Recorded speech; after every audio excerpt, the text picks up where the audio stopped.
राधे राधे भक्तों, आज हम भगवत गीता के 7वें अध्याय के महात्म्य का श्रवण करेंगे। आइए चलिए शुरू करते हैं। भगवान शिव कहते हैं, पार्वती अब मैं 7वें अध्याय का महात्म्य बतलाता हूँ, जिसे सुनकर कानों में अमृत राशि भर जाती है। पाटलिपुत्र नामक एक दुर्गम नगर है, जिसका गोपुर यानी द्वार बहुत ही ऊंचा है। उस नगर में शंकुकर्ण नामक एक ब्राह्मण रहता था। उसने वैश्यवर्ती का आश्रय लेकर बहुत धन कमाया, किंतु न तो कभी पितरों का तर्पण किया और न ही देवताओं का पूजन ही। वह धन उपार्जन में तत्पर होकर राजाओं को ही भोज दिया करता था। एक समय की बात है, उस ब्राह्मण ने अपना चौथा विवाह करने के लिए पुत्रों और बंधुओं के साथ यात्रा की। मार्ग में आधी रात के समय जब वह सो रहा था, एक सर्प ने कहीं से आकर उसकी बाह में काट लिया। उसके काटते ही ऐसी अवस्था हो गई कि मणि, मंत्र, औषधि आदि से भी उसके शरीर की रक्षा असाध्य जान पड़ी। तत्पश्चात कुछ ही क्षणों में उसके प्राण पखेरु उड़ गए। फिर बहुत समय के बाद वह प्रेत सर्प योनि में उत्पन्न हुआ।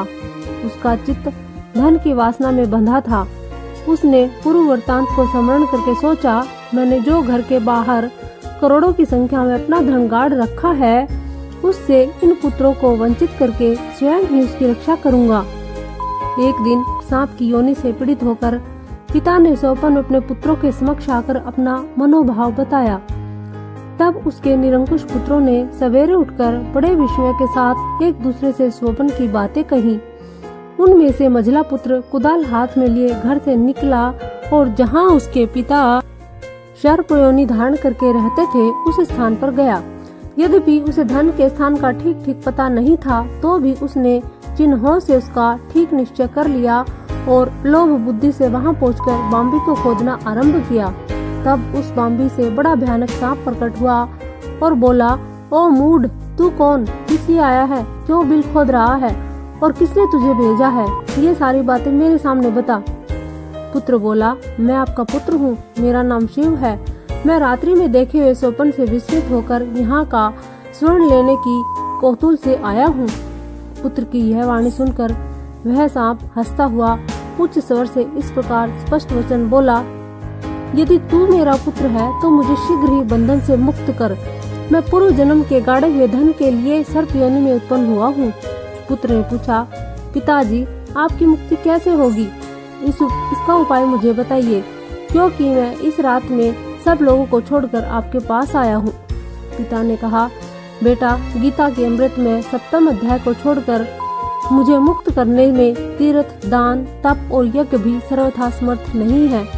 केवल गीता का 7वां अध्याय ही प्राणियों के जरा, मृत्यु आदि दुख को दूर करने वाला है। पुत्र, मेरे श्राद्ध के दिन 7वें अध्याय का पाठ करने वाले ब्राह्मण को श्रद्धा पूर्वक भोजन कराओ।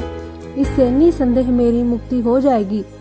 वत्स, अपनी शक्ति के अनुसार पूर्ण श्रद्धा के साथ वेद विद्या में प्रवीण अन्य ब्राह्मणों को भी भोजन कराना। सर्प योनि में पड़े हुए पिता के ये वचन सुनकर सभी पुत्रों ने उसकी आज्ञा के अनुसार तथा उससे भी अधिक किया। तब शंकुकर्ण ने अपने सर्प शरीर को त्याग कर दिव्य देह धारण किया और सारा धन पुत्रों के अधीन कर दिया।